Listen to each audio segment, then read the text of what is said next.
महाराष्ट्र की राजनीति में इस समय एक ऐसा मामला सामने आया है जिसने कई बड़े सवाल खड़े कर दिए। चर्चाओं के केंद्र में है अशोक गहलोत, जिन पर पहले से ही आधिकारिक अनियमितता और कथित अंधविश्वास से जुड़े आरोप लगते रहे हैं। अब एक नया दावा सामने आया है जिसमें उनके बैंक ट्रांजैक्शन और एक बड़ी राजनीतिक घटनाक्रम के बीच कनेक्शन की बात कही जा रही है। हालांकि इस पूरे मामले में कई दावे अभी भी अपुष्ट हैं और जांच के दायरे में हैं, इसलिए तथ्यों को सावधानी से समझना बेहद ही जरूरी है। सोशल एक्टिविस्ट यहाँ पर अंजलि दमानिया ने मीडिया के सामने कुछ ऐसे आंकड़े रखे हैं जिन्होंने इस मामले को और पेचीदा बना दिया। उनके मुताबिक जिस समय एक बड़े हादसे की चर्चा हो रही थी, उससे पहले और बाद के कुछ दिनों में अशोक गहलोत के बैंक अकाउंट में असामान्य रूप से ज़्यादा लेन देन हुए। बताते दमानिया का कहना है कि आमतौर पर जहां महीने भर में सीमित मैसेज ट्रांजैक्शन होते थे, वहीं उस दौरान कुछ ही दिनों में दर्जनों ट्रांजैक्शन के अलर्ट आए, जो अपने आप में कई सवाल खड़े करते हैं।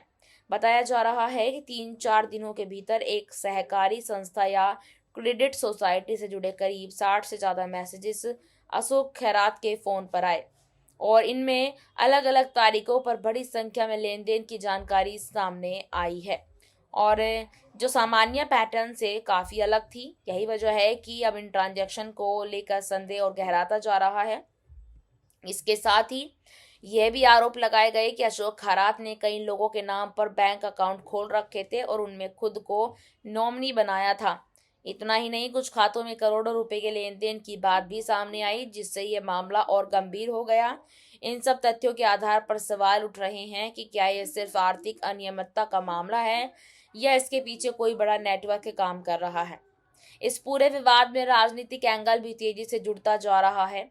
कुछ नेताओं के नाम और उनके संभावित संपर्कों को लेकर भी चर्चाएं हो रही हैं।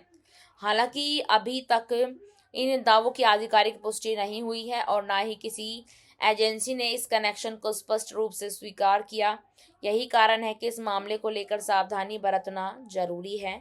वहीं इस मुद्दे को लेकर कई नई जांच की मांग भी उठने लगी है। कुछ नेताओं का कहना है कि अगर इतने बड़े स्तर पर फाइनेंशियल ट्रांजैक्शन हुए तो इसकी गहराई से जांच होनी चाहिए, सच्चाई सामने आनी चाहिए। इसी बीच आपको बता दें कि यहाँ पर जो है अजीत पवार की मौत का अशोक गहलोत से एक बड़ा कनेक्शन निकलता हुआ सामने बताया गया है। बता दें, अजीत पवार की मौत को लेकर अब जो है अंजलि डालिया ने बड़ा सवाल किया है। दमानिया ने अशोक गहलोत को लेकर ये सवाल किया कि जिस दिन अजीत पवार का निधन हुआ था, उसी दिन अशोक गहलोत के बैंक अकाउंट में बड़े ट्रांजैक्शन हुए थे और अशोक गहलोत का जो है समता क्रेडिट सोसाइटी से ट्रांजैक्शन काफ़ी कम हुआ करते थे, लेकिन अजीत पवार की मौत के एक दिन पहले उसके 3 दिन बाद तक काफ़ी ट्रांजैक्शन हुए, जो इस मामले में सवाल उठाता है कि वही रोहित पवार ने भी इस मामले में जांच की मांग की है। अब देखना है कि इस मांग के बाद क्या कुछ निकल कर आता है। इस रिपोर्ट पर आपकी क्या राय है? कमेंट सेक्शन में हमें बताइएगा ज़रूर। धन्यवाद।